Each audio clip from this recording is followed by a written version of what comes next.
Y bien merecido celebrar el Día del Niño, porque ellos son el futuro. Ellos son los que van luego a reemplazarnos a nosotros en las diferentes actividades y van a ser los hombres del mañana.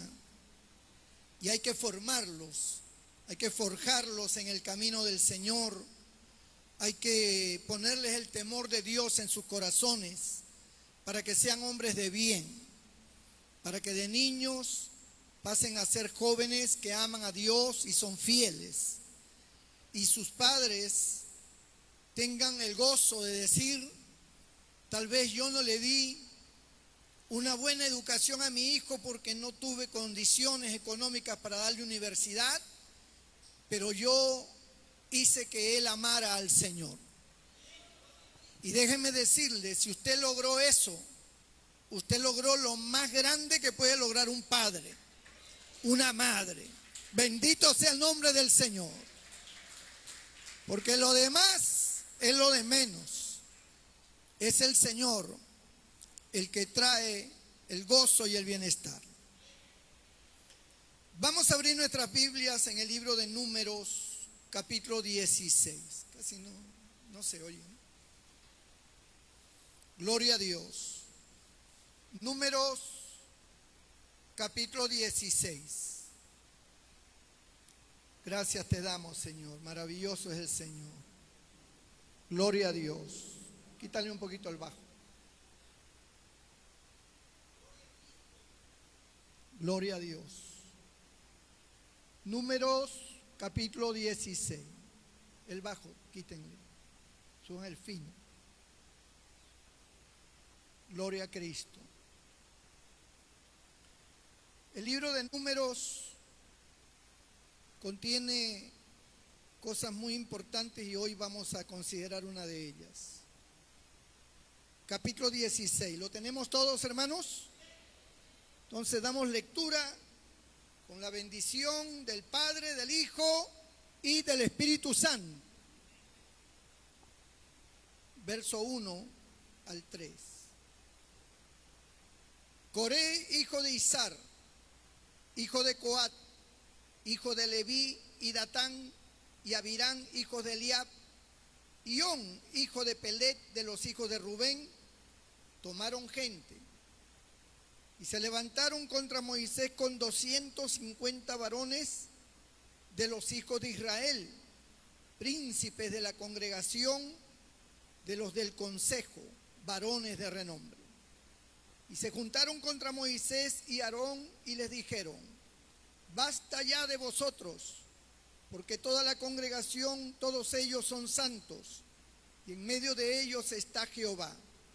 ¿Por qué pues os levantáis vosotros sobre la congregación de Jehová?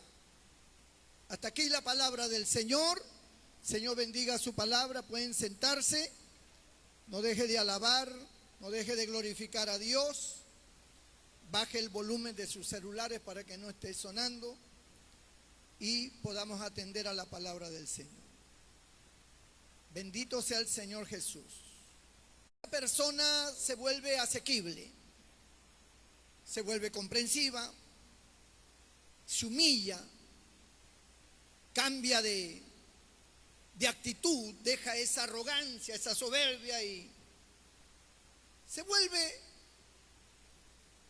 adaptable a todo tipo de consejos y está en una condición que acepta todo con tal de salir de su crisis, de sus problemas. Así el ser humano reconoce a Dios, confiesa sus pecados, él trata de cambiar, de ser otra persona, ya no ser la misma persona, reconoce que sus caminos no han estado buenos y busca la manera de solucionar o que le solucionen sus problemas. Pero cuando le solucionan el problema, cuando sale de la crisis, cuando retoma otra vez su vida apacible, sin mayor peligro, vuelve otra vez ese personaje siniestro aparece otra vez ese orgullo, esa soberbia, esa altivez, otra vez con los mismos pecados, su misma condición. Nuevamente, hacer el mismo y hasta peor que antes. Así es el ser humano, complicado de entender. Dios, de verdad que es un Dios muy tolerante, muy misericordioso, soporta, porque al final lo que Dios desea es el bien. Dios no desea el mal para nadie, sino el bien. Pero la gente no entiende y no comprende. Israel estaba esclava de Egipto, un esclavo que no valía nada, próximos a morir, sin futuro, sin tierra, sin propiedades, hechos unos etcéteras, bajo el dolor y el castigo que le daban y le aplicaban los egipcios. Así vivían ellos, en esas condiciones, viendo a sus hijos sin futuro, porque no hay cosa más terrible que no solamente sufrir uno, sino ver sufrir a los hijos y ver crecer en ese sufrimiento sin esperanza alguna. Qué terrible dolor y qué terrible desesperación para las familias, saber que no hay esperanza, que no hay futuro, que todo es una desgracia. Así era Israel cuando estaba cautivo de los egipcios. Hasta que apareció Moisés, un hombre enviado por Dios, levantado por Dios, para sacar a ese pueblo de esa condición paupérrima y miserable en que estaban viviendo. Y llegó con un mensaje de Dios para Faraón. Y Dios comenzó a hacer obras extraordinarias a fin de libertar a ese pueblo que estaba oprimido, cautivo, en desgracia. Y así fue, con su gran poder y con la fe y la perseverancia de Moisés, sacaron a Israel del yugo en que estaban cautivos de los egipcios. Salieron, cruzaron el Mar Rojo, llegaron al desierto, y en el desierto Dios comenzó entonces ya a traer sobre ellos esperanza, un camino nuevo. Ya no había látigos, ya no había esclavitud, eran libres ahora. Todavía estaban en el desierto, pero Dios había preparado y acondicionado todas las cosas para que el desierto no les fuera complicado, sino que estuvieran cómodos, estuvieran bien en medio del desierto. Sus pies nunca se hincharon, sus calzados crecían con sus pies, sus ropas nunca se envejecieron, tenían agua de una roca, tenían el maná, tenían una nube que les cubría del sol, tenían una columna de fuego que les daba calor y luz en la noche. O sea, estaba latente el Dios de ellos, protegiéndolos, guardándolos y guiándolos a una gran esperanza, la tierra prometida, el lugar donde ellos iban a tener su propio lugar donde vivir, iban a poder criar su ganado, iban a poder sembrar la tierra, iban a ser prósperos, la tierra era buena. Así que, ¿qué más se podía pedir? Si donde estaban era un lugar de muerte, de desolación, y ahora en todas las plenas condiciones que Dios les había dado, iban de camino hacia la tierra prometida, hacia el lugar de su felicidad, para asentarse como una gran nación y prosperar y ser grandes entre las tierras, entre las naciones de la tierra.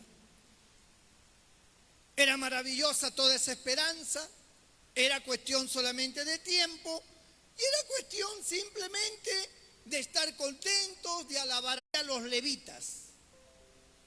Los levitas, por las escrituras sabemos que fueron escogidos para ministrar en las cosas de Dios.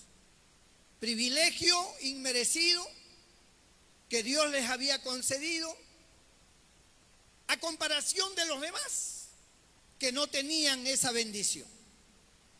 Coré pertenecía a los levitas, era parte de ese grupo selecto donde iba a ministrar a Dios y por supuesto tenían una bendición especial de parte de Dios para ellos. Los otros eran de otras tribus, pero parece que en el camino ellos comenzaron a tomar cierta autoridad, comenzaron a verse como personas influyentes, se olvidaron que habían estado bajo el látigo de Egipto, se olvidaron de su desgracia, de su miseria y de su dolor y de su llanto. Ahora estaban como personajes que tenían voz de voto, que tenían autoridad y que sabían cómo manejar a las personas. Así que en ese recorrido, amados hermanos, desde que salieron de Egipto hasta la tierra prometida, en ese recorrido ellos comenzaron a mirar las cosas diferente a como Dios las había planteado. Porque como Dios las había planteado era sencillo. El tema era simplemente seguir el camino hasta llegar a la tierra prometida. Obedecer a todo lo que Moisés dijera, cumplir con la voluntad de Dios. Todo lo que Dios dijera en el camino había que acatar. Todo lo que tuvieran que hacer fulano, mengano, sotano de diferentes tribus, pues había que hacerla si era necesario. Aunque Dios no les impuso ninguna carga pesada a ninguno de ellos, ni a Moisés. Satanás indujo a los otros ángeles para rebelarse. Coré y su séquito indujeron a los principales líderes de cada tribu, porque cada tribu tenía su patriarca, tenía la gente más antigua, que eran considerados como especie de jefes, como especie de hombres de esa tribu. Y habían 250 príncipes, de los cuales ellos les metieron la idea de que Moisés y Aarón estaban equivocados. Y la razón fue de que Dios le había dicho a Moisés que escogiera a su hermano Aarón para que fuera el sumo sacerdote y ministrara en las cosas de Dios como sumo sacerdote. Porque dentro de la tribu de Leví habían dos funciones. Estaba la función de los levitas para trabajar como ayudantes en las cosas de Dios, y estaba la función de los levitas llamados al sacerdocio. Y los llamados al sacerdocio eran los descendientes de Aarón. Todo descendiente de Aarón eran los únicos que podían ser sacerdotes y sumos sacerdotes. Los demás, que no eran descendientes de Aarón, no podían ser sacerdotes. Solo podían ministrar en el templo, trabajar en el templo, actuar en las funciones básicas del templo, pero no podían ser sacerdotes. Y esto, Coré, Datán y Abirán lo vieron como un hecho injusto, porque para ellos Moisés estaba tomando la atribución de colocar a su familia en las cosas importantes, como era el caso del sacerdocio. ¿Por qué Moisés puso a su hermano Aarón? ¿Por qué Aarón tiene que ser el sumo sacerdote? Pues bueno, en primer lugar, Moisés no puso a Aarón, En segundo lugar, Aarón ya era enviado por Dios desde antes de que Moisés llegara a Egipto. Porque cuando Moisés le decía a Dios, yo no puedo ir a Egipto porque yo no sé hablar, yo soy tartamudo. Entonces Dios dijo, entonces llama a tu hermano Aarón para que tú lo que tengas que decirle a Faraón se lo digas a Aarón y Aarón hable por ti, él sea tu vocero. Y así fue como llegaron a Egipto. No fue Moisés hablando a Faraón, haciendo discursos, hablando con autoridad. Moisés no tenía esas cualidades. Era Aarón el que se encargaba de todo eso. Porque Aarón sí era el hombre de palabra y era el que Dios había escogido para que fuera el vocero de Moisés. Y ahora a Dios le plació tomar a Aarón para que fuera el sumo sacerdote y que de su descendencia todos llegaran a ser sacerdotes. Así que Dios era el que hacía las cosas. Moisés en todo, desde que salió para Egipto para sacar a Israel de esa esclavitud, en todo ese periodo de tiempo, desde que los sacó de Egipto para llevarlos por el desierto, durante todo ese tiempo, Moisés lo único que hizo fue obedecer a lo que Dios le indicaba. Moisés no tenía ninguna intención de nada, no codiciaba nada, no tenía interés en nada, simplemente tenía el gozo de saber que se iban a una tierra donde ellos iban a establecerse como una nación y que allí iban a desarrollarse. Esa era la felicidad de Moisés. Bendito sea el nombre del Señor. No había otra cosa. Pero Coré no lo entendía así. Porque el enemigo siempre busca desunir, siempre busca romper la felicidad, siempre quiere crear confusión y generar el caos dentro de ellos. Porque él lo que quería es que pecaran contra Dios. Eso es lo que quería Satanás, que pecaran contra Dios, para que no pudieran entrar a la tierra prometida, para que no tuvieran, amado hermano, esa recompensa de esa tierra generosa que Dios les había reservado. Y así fue. Trabajó en estos hombres, trabajó en Coré, en Datán y Abirán. Confundieron a 250 líderes de Israel, le llenaron la cabeza de cosas para que también ellos se rebelaran y así tener fuerza, porque no era fácil enfrentarse a Moisés, porque Moisés tenía el respaldo de Dios y del pueblo.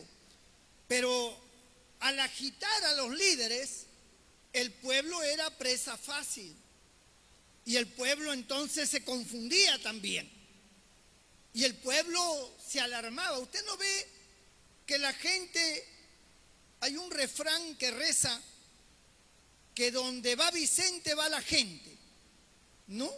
Haciendo entender que donde hay alguien que dice algo que llama la atención, ahí está la gente presente. Miren, en Éfeso, cuando prendieron a Pablo para encerrarlo y querían hasta matarlo, todo el pueblo se levantó a gritar grande Diana de los Efesios por 2 horas y nadie sabía por qué gritaban. Pero como oyeron a un grupo gritar, a un grupito decir, todos comenzaron a gritar. Nadie sabía por qué gritaban. Bendito el Señor. Se imaginaban cosas, pensaban cosas, pero en realidad no sabían. No sabían por qué estaban diciendo grandes Diana de los Efesios. Pensaban que alguien estaba queriendo destruir a Diana de los Efesios, que era la patrona, la diosa de ellos, que alguien había atacado el templo de Diana. O sea, se imaginaron un montón de cosas, pero en realidad nadie sabía qué cosa era lo que había pasado. Cuando llegó el gobernador y mandó calmar a la gente que se callaran, y se callaron, les dijo: señores, aquí no ha pasado nada. Aquí hay un problema con uno que vende sus estampitas, que vende sus reliquias de Diana, y que tiene un problema con ese tal Pablo. Y eso es todo lo que ha pasado, que si hay un problema entre él y Pablo, pues procónsul los hay, para eso están los jueces. A Diana de los Efesios nadie la ha tocado, nadie la ha mencionado, nadie ha atacado al templo ni nada, así que váyanse a su casa tranquilos. Y entonces todo el mundo comenzó a decir: entonces no ha habido nada, ningún problema, no ha habido. Y por 2 horas habían estado agitados, grandes Diana de los Efesios, sin saber qué cosa pasaba.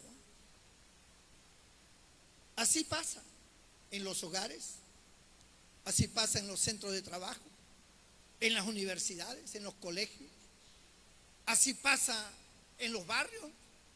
El chisme de uno ha ocasionado una situación que todo el mundo está pensando miles de cosas, pero en realidad no tiene certeza de qué cosa es lo que pasa, qué cosa es lo que sucede. Hay gente que hasta se va de los templos por un rumor que en realidad nunca supo si era verdad o mentira, pero se van. No, que a mí me han dicho que aquí, allí, que esto, que lo otro, que va a venir Dina Santa María, y yo no estoy de acuerdo, y se van. Nadie va a venir, pero ellos creen eso y se hacen un lío, porque a ellos no les gusta, porque a ellos les parece que es malo. Y entonces asumen actitudes como las de Coré. El enemigo les engaña, les llena la cabeza de cosas y se van. Coré confundió a estos 250, se levantaron contra Moisés, comenzaron a decirle: ¿qué te has creído? ¿Quién te ha dado a ti la autoridad para que tú hagas y pongas a Aarón como sumo sacerdote? Acá tenemos todo un pueblo y todo este pueblo es santo y todo este pueblo tiene a Jehová Dios. ¿Acaso tú eres el único que tienes a Dios? Nosotros también tenemos a Dios. Aquí hay líderes, hombres temerosos de Dios, gente experimentada, que ellos también tienen derecho a escoger. Y comenzaron a vociferar delante del pueblo. El pueblo escuchaba, el pueblo miraba. Algunos a lo mejor asentaban con la cabeza. Es como cuando lo que pasó con Judas Iscariote, que la mujer tenía un perfume de nardo puro y lo rompió y lo echó sobre los pies de Jesús. Y Judas dijo: ¿por qué se ha hecho ese desperdicio? Si hubiera vendido ese perfume por 300 denarios y se hubiera repartido a los pobres. Y seguramente mucha de la gente que estaba allí hubieran dicho: sí, pues, no, se hubiera dado a los pobres. ¿Cómo es posible? Esa mujer, ¿acaso era el perfume de ellos? ¿Acaso la mujer había roto un perfume que le pertenecía a los discípulos o al Señor? Era el perfume de ella. Ella podía hacer lo que le daba la gana con su perfume. Era de ella. A ella le había costado, no a ellos. Y si ella quería vaciarlo sobre los pies del Señor, ¿qué lío había? Pero ¿cómo es el enemigo? El enemigo, ante un hecho bueno, lo quiso transformar en malo. Y creó una situación contra la mujer, porque comenzaron a mirar a la mujer como una mujer irresponsable, como una mujer que no estaba preocupada por los pobres. ¿Qué tenía que ver los pobres allí? Ella había venido donde estaba el Señor, se había tirado a los pies del Señor y derramó su perfume en los pies del Señor. No tenía nada que ver ni con los pobres ni con los ricos, no tenía nada que ver ni con los discípulos.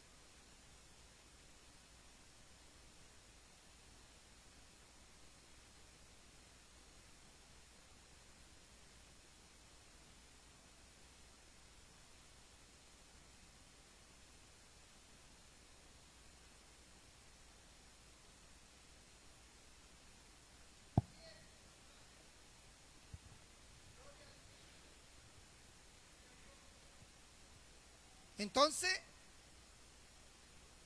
no había ningún problema con nadie. Pero los demás asumieron el problema como si fuera de ellos. Asumieron que era una irresponsable esa mujer. Que cómo era posible, habiendo tantos pobres, ¿no? Es como la gente que habla de las ofrendas, de los diezmos, tantos pobres. Ni saben cómo funciona esto, no saben nada, pero hablan por hablar. Y los demás le siguen la corriente, ¿no? Los demás dicen, sí, pues, que esto, que son unos sinvergüenzas, que aquí, que allá, que... Ni saben. Pero la gente es así. La gente dice, la gente habla, a la gente se le mete el espíritu de Coré, que es el demonio, y tratan de destruir algo que Dios está construyendo, algo que Dios está haciendo, que no tiene que ver la mentalidad humana, que es la voluntad de Dios, que Dios es el que quiere cumplir un propósito. Entonces el enemigo se levanta. Cuando Moisés escuchó eso, se tiró al piso y le pidió a Dios que se hiciera cargo de esta situación. Y Dios le dice a Moisés, en este mismo momento le voy a dar muerte. Y él se levanta, Moisés, no le des muerte, Señor. Hazles entender. Entonces, Dios, amado hermano, interviene y le dice a ellos que es Él el que está estableciendo el sacerdocio en Aarón, que no es Moisés ni es Aarón, que eso es voluntad de Dios. Pero parece que ni aún así lo entendían. Hasta que Dios se indigna y ordena separar a Coré, a Datán y a Abirán, que lo habían mandado llamar y no quisieron venir, porque Moisés los mandó llamar. Dice, Datán, Abirán, vengan, únanse con los 250 y con Coré. Y ellos dijeron, nosotros no vamos a ir. ¿Quién te has creído tú para obedecerte? ¿Qué crees? ¿Que porque tú dices, venga, vamos a ir? Tú no tienes ninguna autoridad sobre nosotros. Y se quedaron en sus casas. Pero Dios dijo, voy a destruir la casa de Coré, la casa de Datán, de Abirán y de estos 250. Y entonces mandó que todo el pueblo se apartara de la casa de ellos. Apártense de allí, aléjense de esa casa, aléjense de ellos, porque voy a abrir la tierra, me los voy a tragar vivos. Y se abrió la tierra, vino tal vez un terremoto, se abrió la tierra y se los tragó vivos. A Coré, su familia, a Datán, a Abirán, y a los 250 cayó fuego del cielo y los quemó a los 250. Miren ustedes lo que pasó. Fue terrible lo que pasó. Cuando esto sucedió, el pueblo, en vez de tener temor, en vez de decir, esto realmente es una señal divina, se levantaron contra Moisés. Que sí, que tú has venido a dar muerte. O sea, era un pueblo complicadísimo, que no había forma de hacerles entender que era Dios guiándolos. No había forma. No importa cómo se les hablara, no importa cómo se les presentara o se les planteara las cosas de Dios, ellos no entendían. Ellos, cuando se les metía una idea, se aferraban a esa idea, a esa forma, y no querían salir. Hace años, me acuerdo allá en Chepén, de Chepén a unos 15 minutos, hay un pueblo más allá, donde se llama Talambo. Había un pequeño grupo con un templo.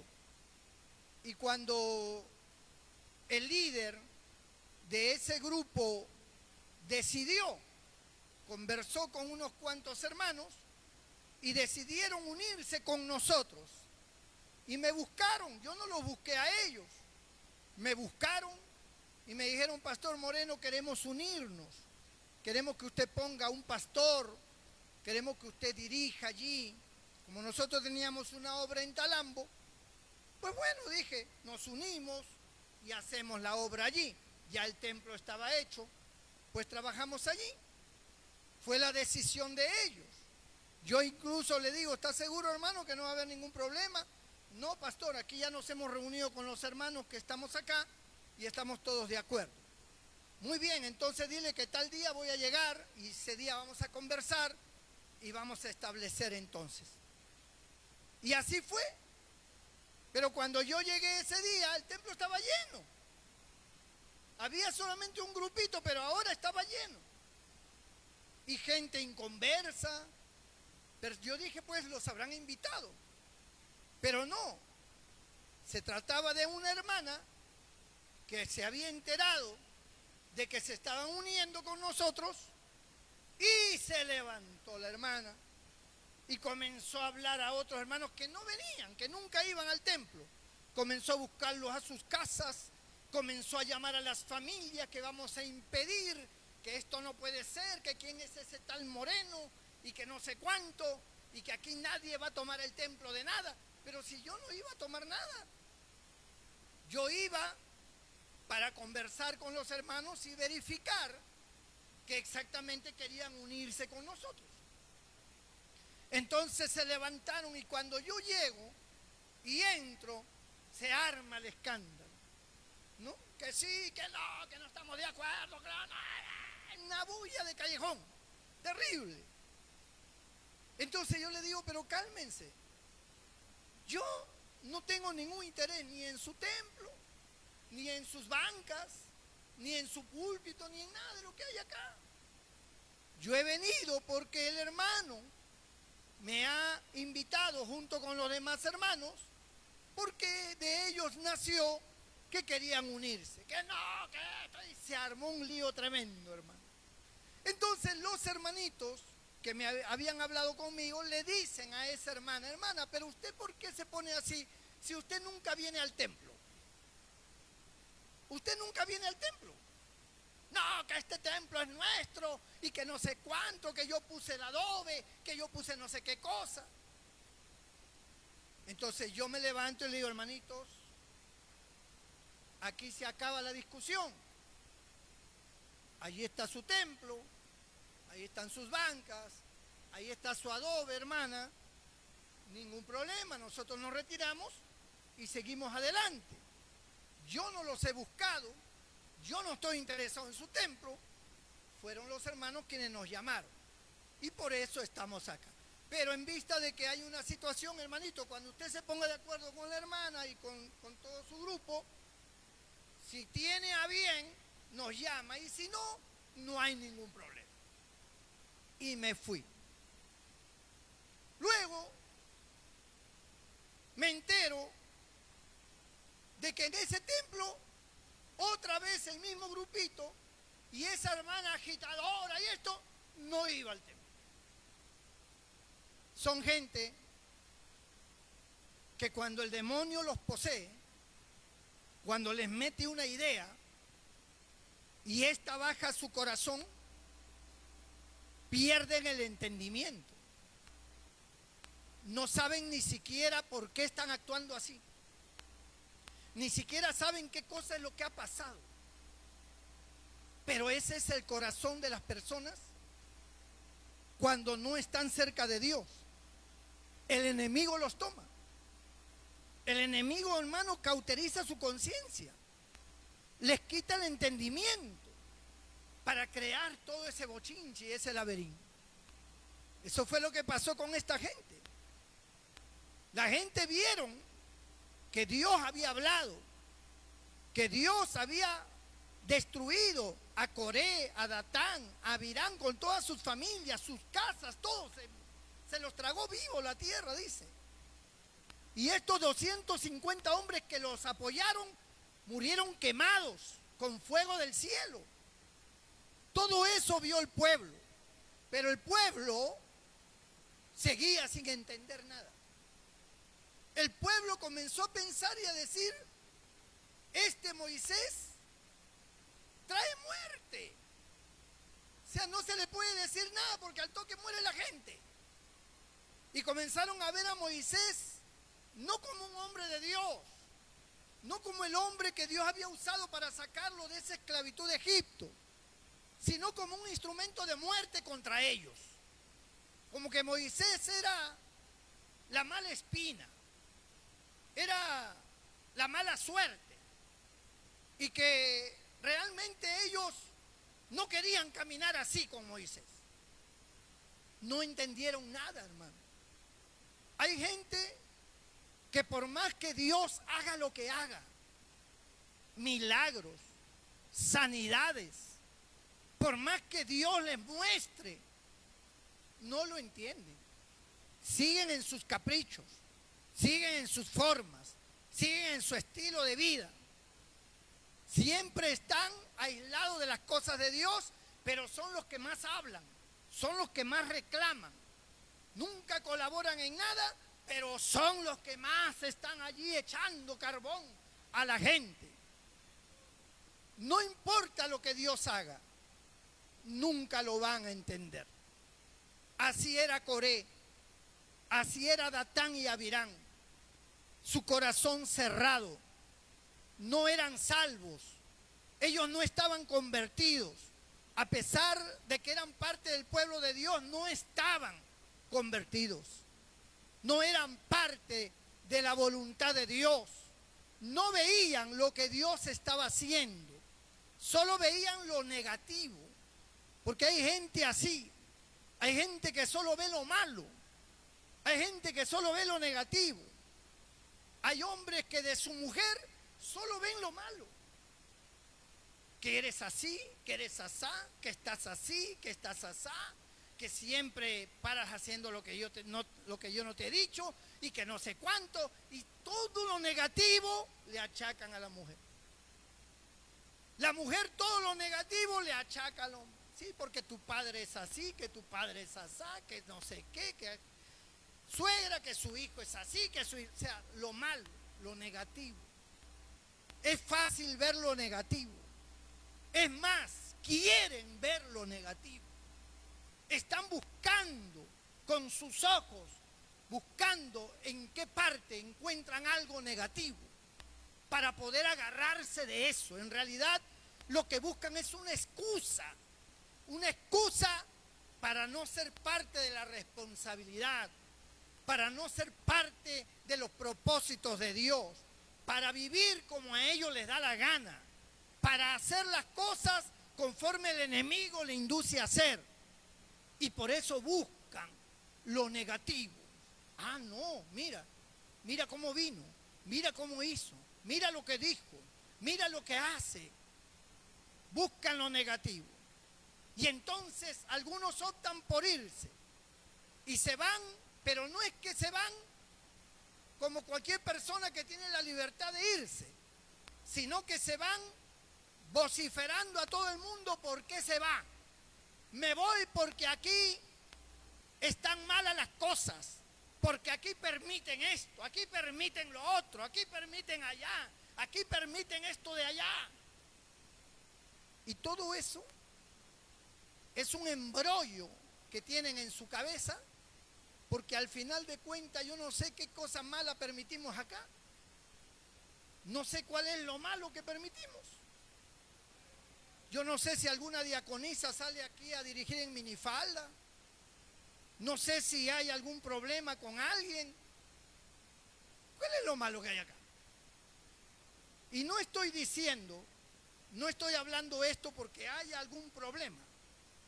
Estoy enseñando que siempre va a haber gente así, que siempre va a haber personas buscando algo negativo para entonces tomar una justificación y decir, me fui por esto. Pero la realidad no es esa.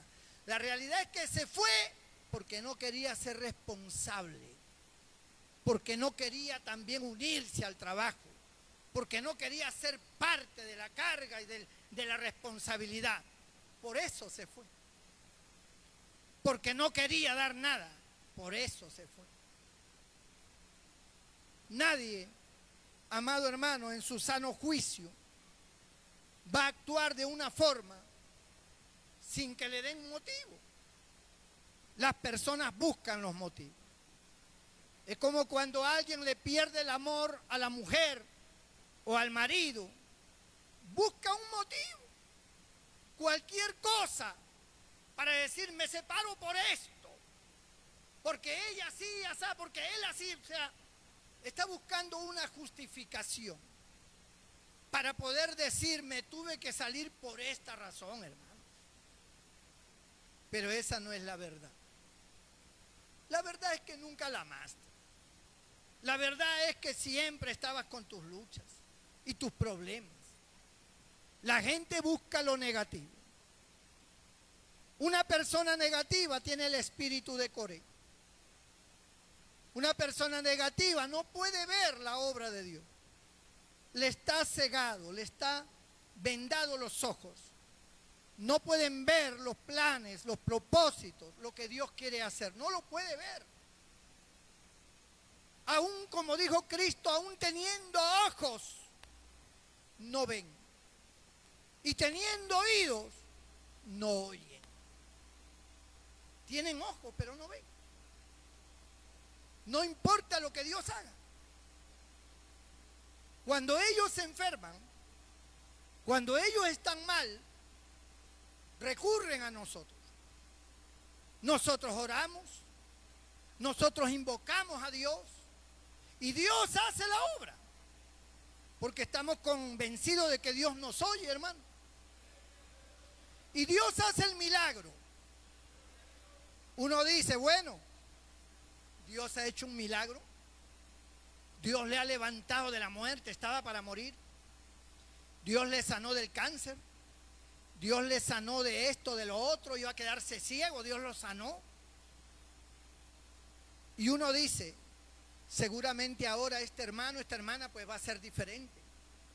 Va a cambiar, ahora va a ser parte de la obra, ahora se va a involucrar, ahora va a trabajar con todos los hermanos, ahora va a estar en los cultos siempre, porque Dios le ha sanado de la muerte. Es para estar agradecido. Pero no, le sanó un día, usted lo ve, otro día también, y después desapareció. Y otra vez con sus mismos líos, otra vez con su mismo chisme, otra vez con sus mismos puntos de vista, con sus mismas formas. Así Dios haga lo que haga, no entiende. Cegados están sus ojos para ver y sus oídos para oír. No hay entendimiento. Es como dice la palabra, son del grupo de los necios. El necio no entiende nada. Ese es el problema del necio. Que el necio no entiende nada, no comprende nada. Ese es el lío de los necios. Porque el sabio es el que entiende. El sabio es el que comprende. El sabio es el que evalúa, el que analiza. Pero el necio no. Él no entiende nada.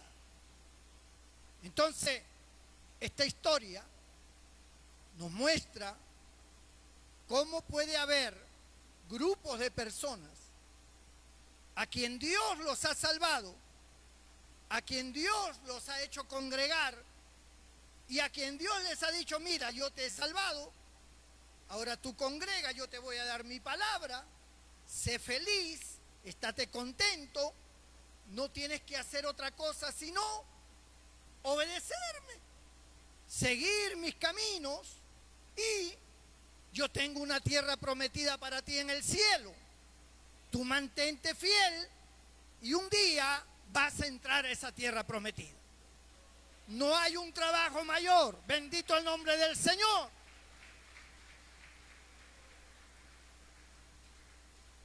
Pero la gente no lo entiende.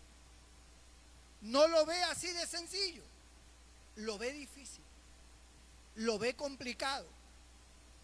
Para todo es un no. Pero ¿por qué un templo tan grande? ¿Pero por qué salen los hermanos al aire libre de noche?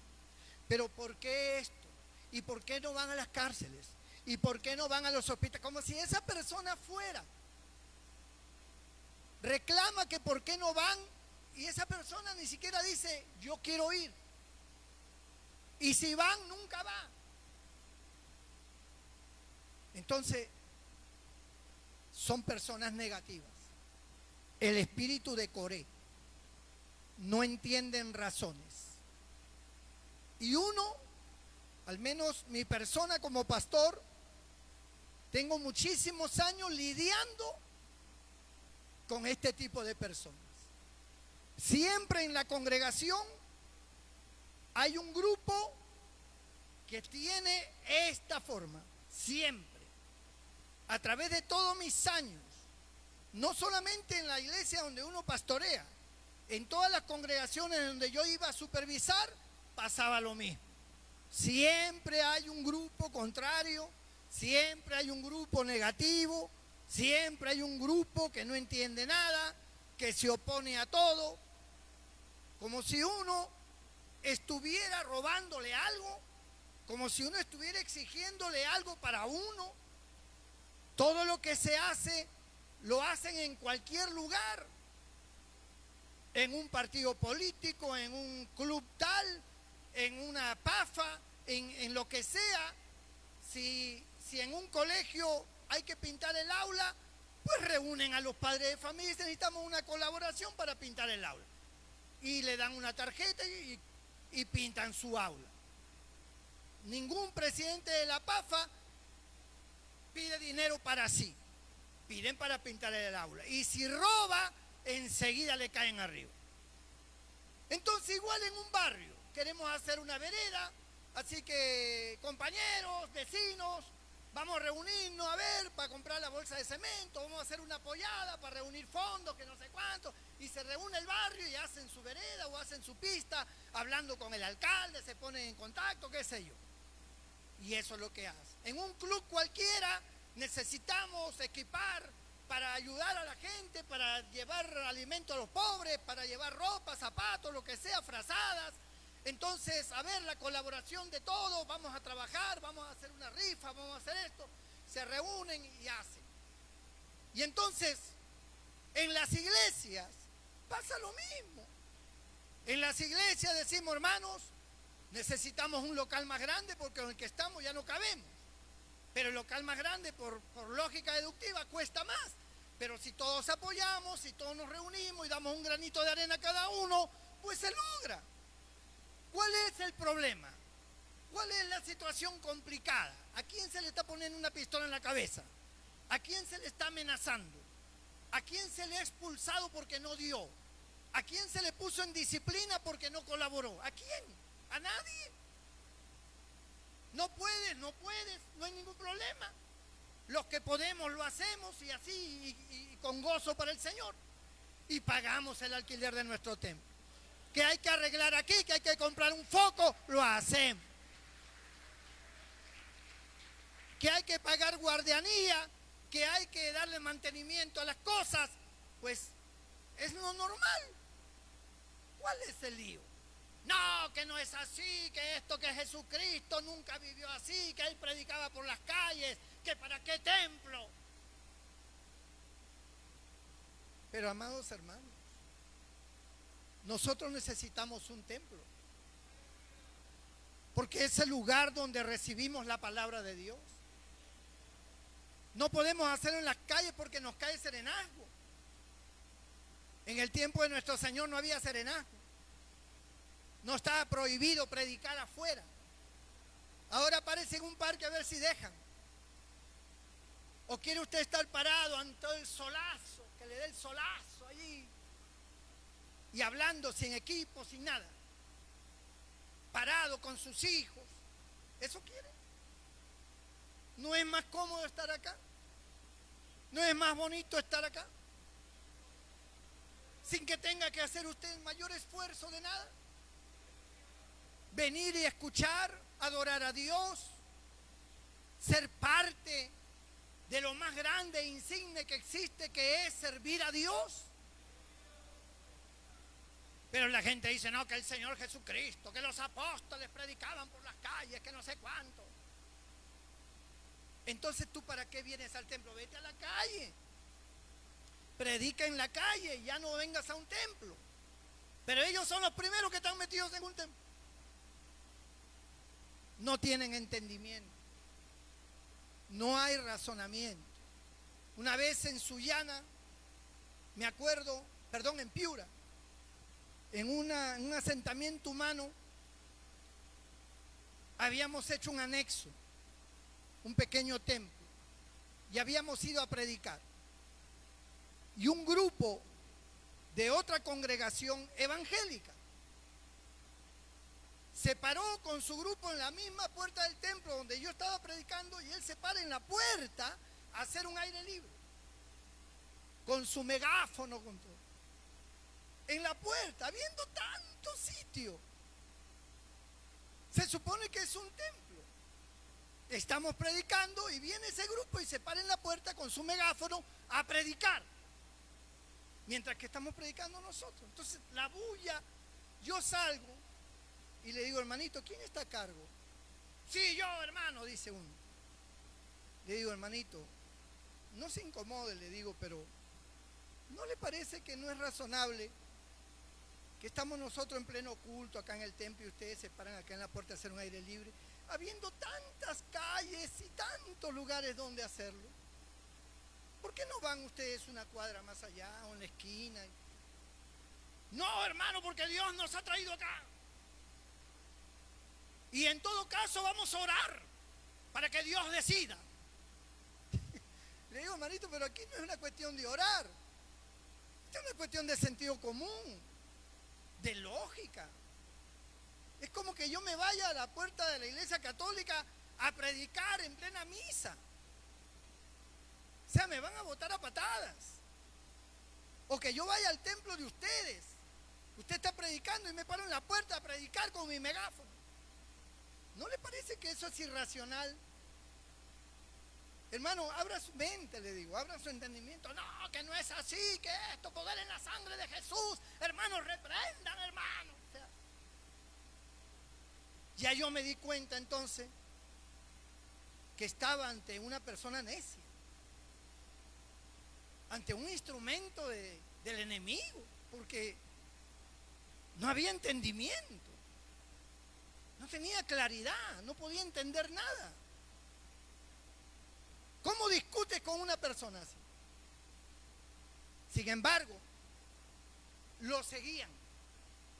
Todo ese grupo seguía a ese necio. Y todo ese grupo eran como él. Porque si tú sigues a un necio, eres un necio. Todo ese grupo era como él. Hasta que al final vino uno, no sé de dónde salió, que era de ellos. Y dice, ¿qué es lo que está pasando? Le explico al hombre lo que está pasando. Y él dice, pues tiene razón, dice.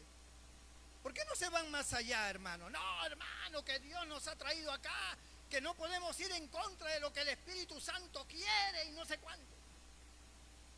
Ya ve, le digo, su hermano no entiende. Él no comprende. Él habla del Espíritu Santo, habla de Dios, pero no tiene entendimiento.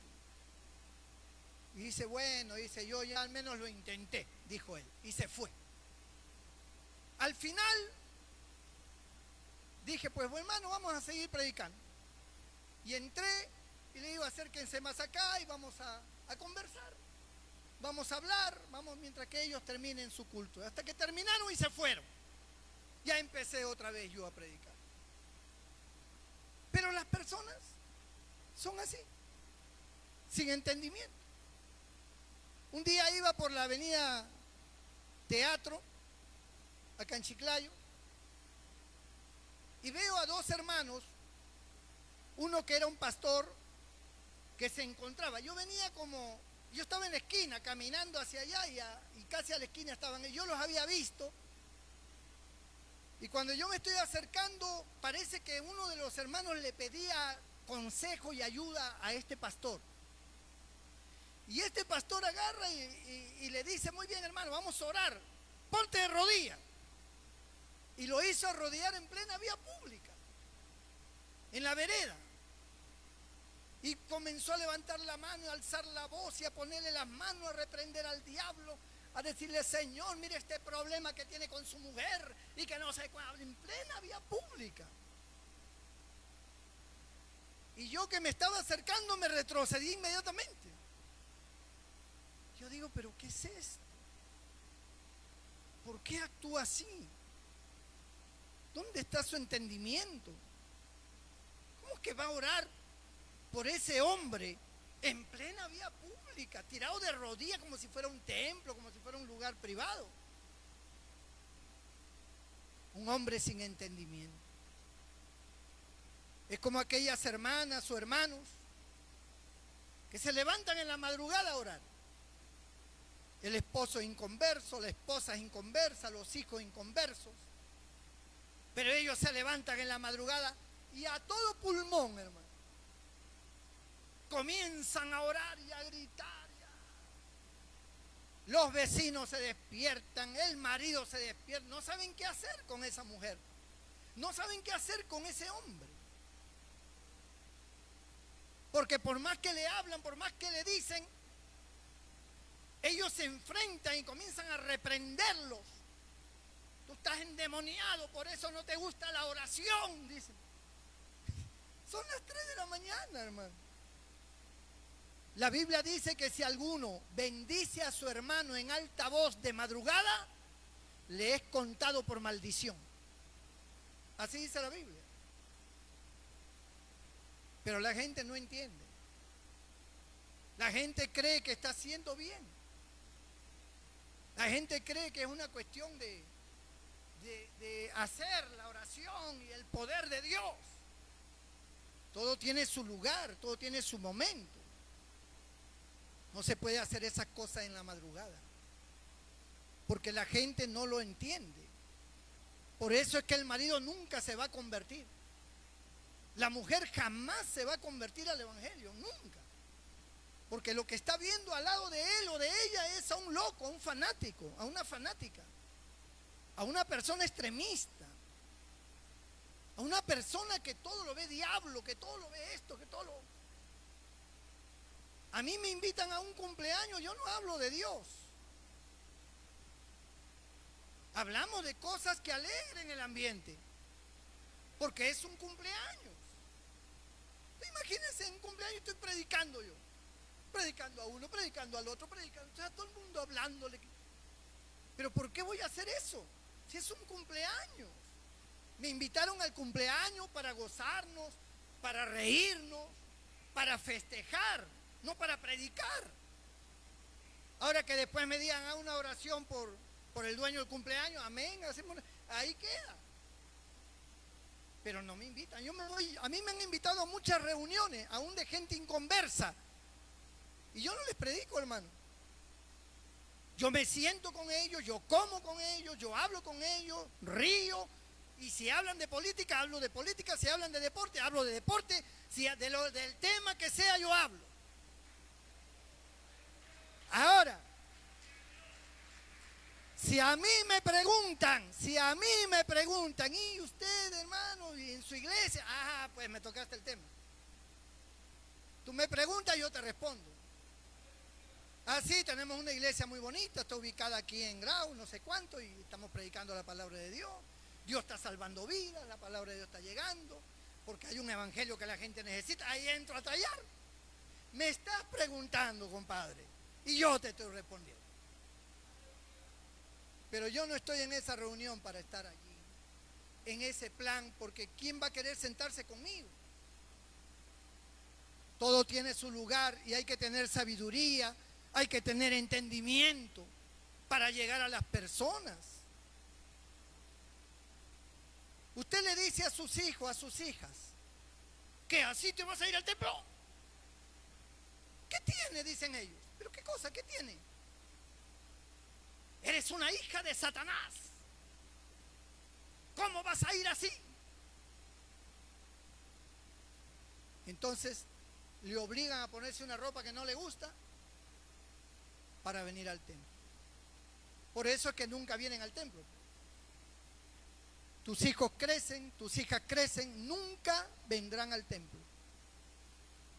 Porque siempre las has hecho ver como si fueran unas prostitutas. De lo peor, les has hecho sentir como que ellas así son de la mala vida. ¿Cómo vas a ir a un templo? Que vengan como les dé la gana. ¿Acaso no sabía usted que el templo es para los pecadores? ¿O usted qué pensaba, que el templo para quién es? ¿Cree que el templo es para los santos? No, el templo es para los pecadores. Es para que escuchen la palabra de Dios. Pero la forma en que le hablas, la forma en que le tratas, hace que las personas piensen que cuando ellos vengan acá todo el mundo le va a estar mirando y todo el mundo va a estar observando. Y eso es lo que pasa en muchas iglesias, que a veces entra una persona por primera vez y especialmente las hermanas son las que están, poder en la sangre de Jesús. Y no falta una de esas que son más santas que el Espíritu Santo, que disimuladamente se acerca y le dice, disculpe, pero así no puede venir a la casa de Dios. Este es un lugar santo, santo, santo, 3 veces santo. Y usted no puede dañar los ojitos santos del pastor.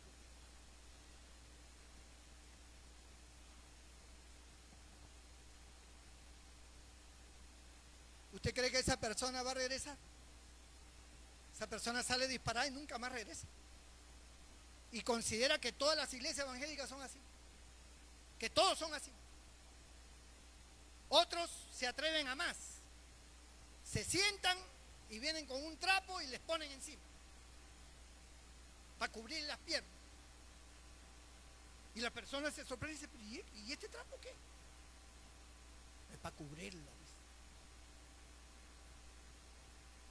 Que vengan como les dé la gana. Cuando ellas escuchen la palabra de Dios, tomarán sus propias decisiones. Cada uno cambiará conforme Dios le vaya guiando en su vida. Nadie tiene que interferir. Porque no hay cosa más horrible que estén interfiriendo en tu vida, en cómo tú eres. No hay cosa más horrible que esa. ¿Quieres tú cambiar las personas? ¿Quién tiene aquí poder para cambiar a otra persona? ¿Creen que yo puedo cambiar a otra persona? Y no puedo cambiar a nadie. Solamente Dios. Primeramente va a perdonar tus pecados y luego va a guiar tu vida. Nadie tiene por qué estar mirándote como si fueras un bicho raro, como si fueras un ente negativo. Nadie.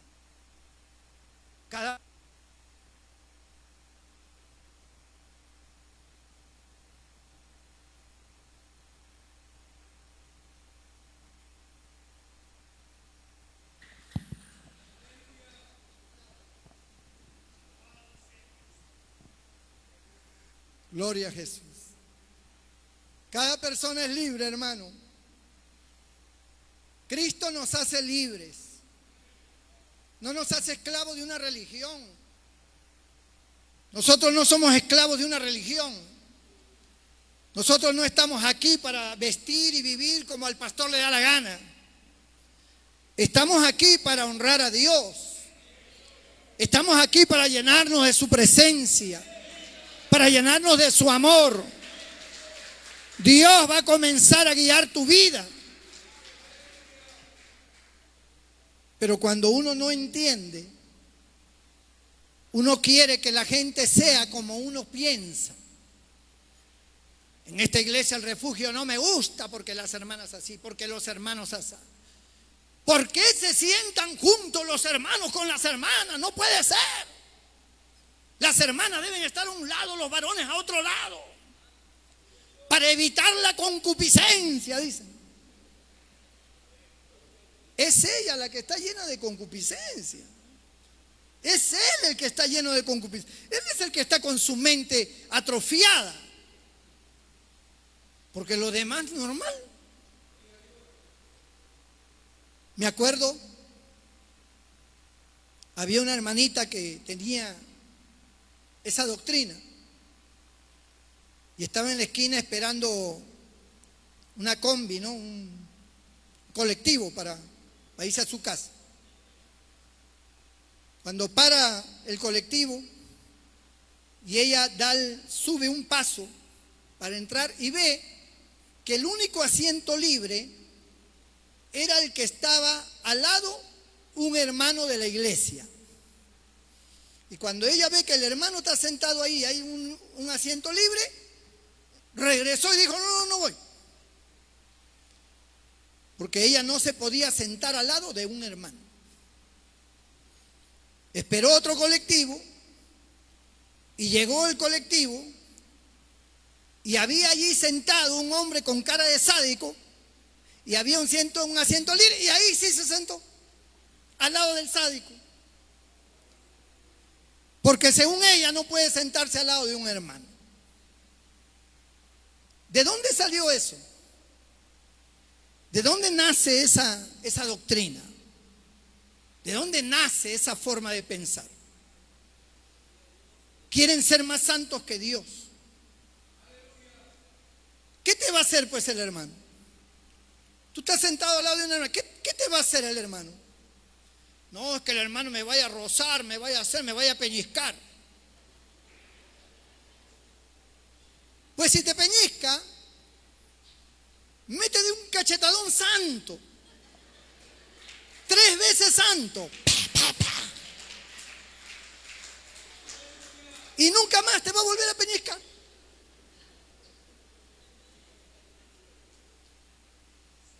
Pero no me puedo sentar al lado del hermano. No me puedo sentar al lado del hermano. No le puedo dar la mano tampoco, así nomás. Así, las uñas nomás. Hermanita.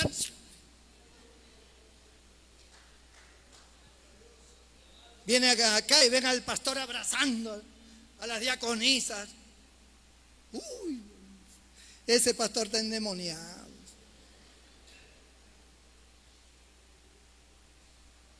¿Saben ustedes que hay mucha gente que su vida es muy triste? Llena de problemas, de dolor, de situaciones, hombres y mujeres. Y a veces, hermano, un abrazo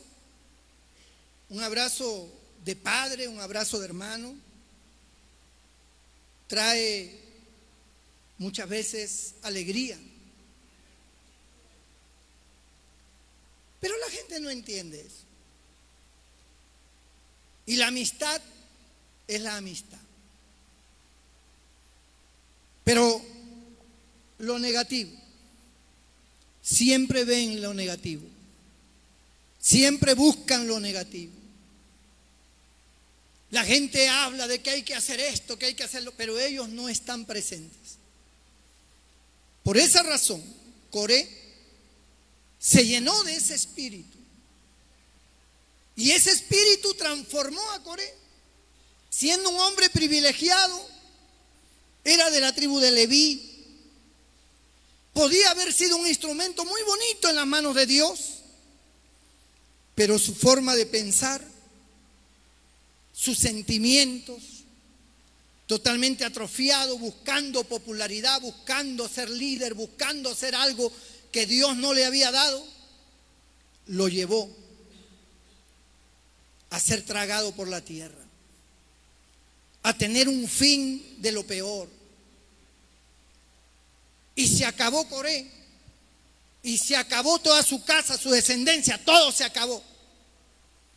Dios se airó contra Coré. Amados hermanos, nosotros estamos aquí con el único propósito de darle gracias a Dios por la oportunidad que nos da de ser parte de Él.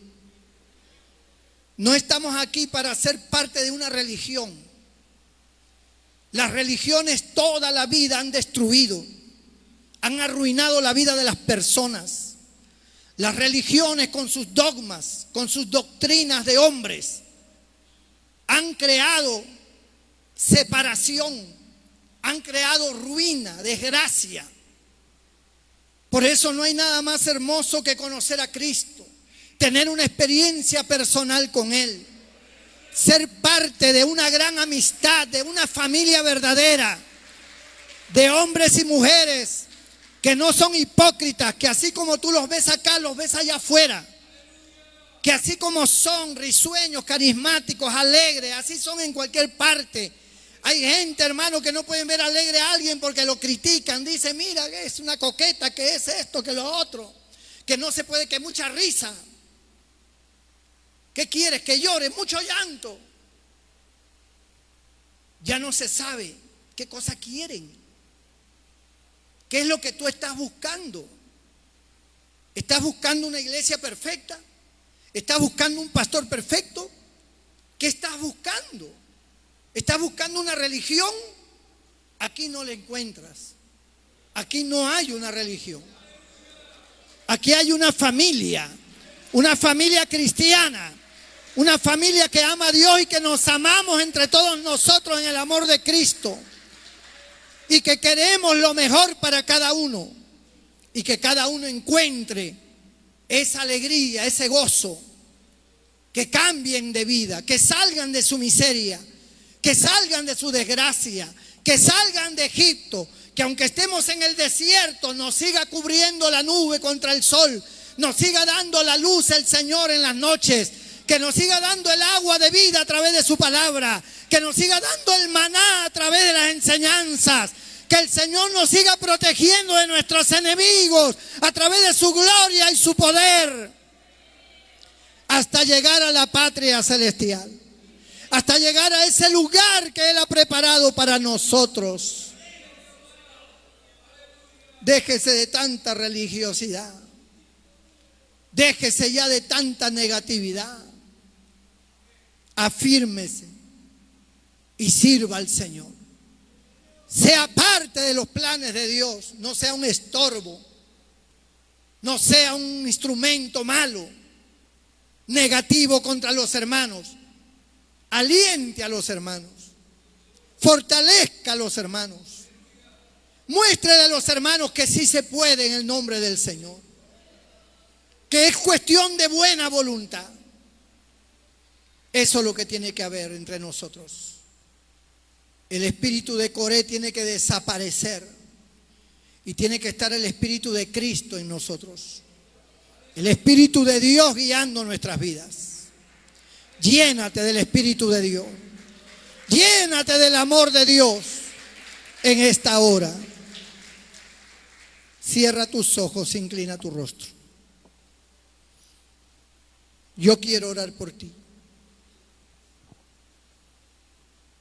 Yo quiero pedir a Dios por ti.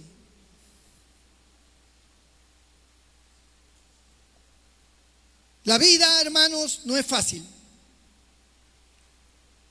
Si la vida no es fácil allá afuera, no queremos complicarla acá adentro. Queremos que Dios suavice nuestra vida aquí. Cada vez que vengamos a este lugar, salgamos con un corazón lleno de amor. Salgamos con nuevas fuerzas. Salgamos con una mentalidad renovada. Salgamos felices y contentos para seguir batallando allá afuera. Y hoy yo quiero orar por ti, para que Dios te dé nuevas fuerzas, para que Dios bendiga tu vida, para que Dios esté en tu corazón. Si hay alguna vida en esta hora que diga, pastor, ore por mí, levanta tu mano derecha y haré una oración por ti. Dios te bendiga. Dios te bendiga, Dios te bendiga, Dios te bendiga, Dios te bendiga, Dios te bendiga, Dios te bendiga, Dios te bendiga. Voy a orar por ti. Ponte de pie ahí donde estás, tú que has levantado tu mano. Ponte de pie, cierra tus ojos, inclina tu rostro. ¿Sabes cuántos años has padecido en tu vida? ¿Sabes cuántos años has tenido que lidiar con un marido difícil, con una mujer difícil, con hijos difíciles, con padres difíciles, con amigos que te traicionaron, con novias que te engañaron, con novios que jugaron contigo? ¿Sabes cuántos momentos críticos has pasado allí en tu trabajo? ¿Cuánto maltrato?